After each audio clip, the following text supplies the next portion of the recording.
Covering Martin County, two teens only 13 years old now face felony charges. Detectives say they threw rocks at cars last weekend, injuring two people. Megan McRoberts, part of the largest news team on the Treasure Coast, is live with how deputies tracked them down. Megan.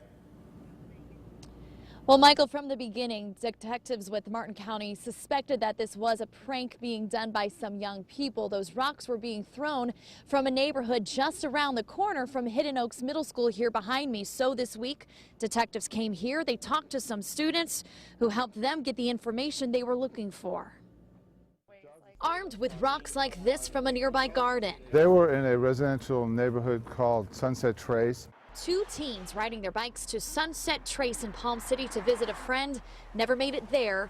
Instead, Sheriff William Snyder says they hid behind a fence along the edge of the neighborhood, hurling rocks at passing cars on High Meadows Avenue. They were able to hide behind the wall and then pick up these big rocks and really just throw them at the sound of a passing vehicle. They couldn't even see who they were throwing it at. Snyder says they hit at least 5 cars, including Eric Evans' car. He ultimately had to go to the hospital. I thought I was being shot at. They also hit Heidi White's car. It's lucky it didn't hit this window.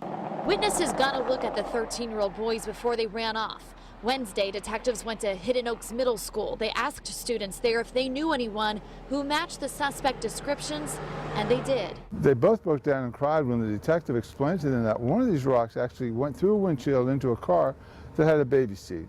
The teens each facing 5 felonies for battery and throwing a deadly missile.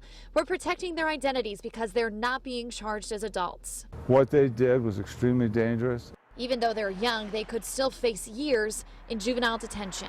Very hard to know what was going through their mind.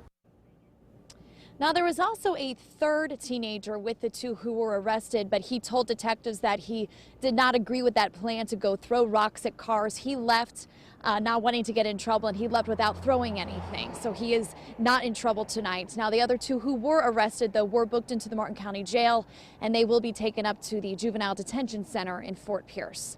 Reporting live in Martin County tonight, I'm Megan McRoberts, WPTV News Channel 5.